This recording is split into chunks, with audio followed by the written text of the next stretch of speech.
दोस्तों, आज मैं लेकर आई हूँ बहुत ही मज़ेदार चटोरी भानुमति की कहानी। वारंगल के समीप एक छोटे से गांव में रामलिंग नाम का एक किसान रहता था। उसकी पत्नी को मरे हुए 2 साल हो गए थे। घर में काम करने वाला कोई न था, अतः उसे भानुमति को नौकरानी रखना पड़ा। भानु एक अच्छी नौकरानी थी। घर की साफ सफाई, पशुओं का भोजन, कपड़े बर्तन आदि संभालने में निपुण थी। समस्या केवल एक ही थी, वह बहुत चटोरी थी। अक्सर रसोई घर में छिपकर कुछ न कुछ खाती रहती थी।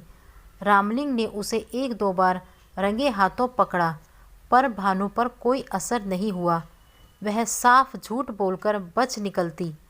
अंत में तंग आकर रामलिंग ने उससे कहा, अगर आज के बाद मैंने तुम्हें चोरी से कोई चीज़ खाते पकड़ लिया तो नौकरी से निकाल दूंगा। नौकरी जाने के भय से भानु थोड़ा संभल गई।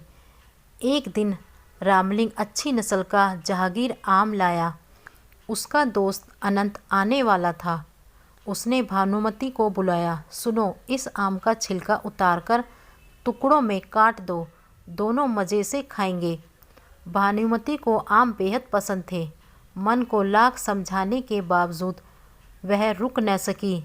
आम के टुकड़े चखते चखते पूरा आम ही खत्म हो गया।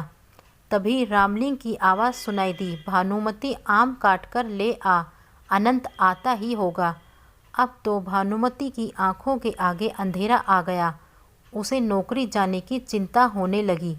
तभी उसे एक योजना सूझी। उसने रामलिंग से कहा, मालिक चाकू की धार बना दो, आम का छिलका बारीक नहीं उतर रहा। रामलिंग चाकू की धार बनाने लगा।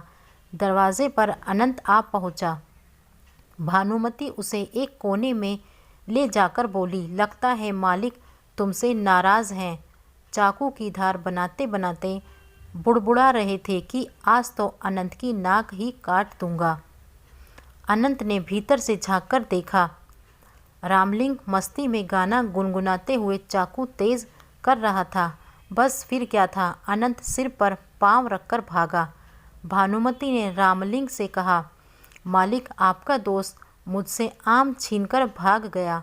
रामलिंग चाकू हाथ में लिए अनंत के पीछे तेजी से भागा। अनंत और भी तेज दौड़ने लगा। रामलिंग चिल्ला रहा था, रुक रुक तो जा भाई, कम से कम आधा काट के दे जा। अनंत ने सोचा कि रामलिंग आधी कटी नाक मांग रहा है। वह बेचारा दोबारा कभी उस तरफ नहीं आया। रामलिंग भी थक हार कर लौट आया। स्वादिष्ट आम हजम कर जाने वाली भानुमति अगली चोरी की तैयारी में जुट गई। तो दोस्तों, आपको यह कहानी कैसी लगी हमें कमेंट करके बताएं और हमारे चैनल को सब्सक्राइब करें। धन्यवाद।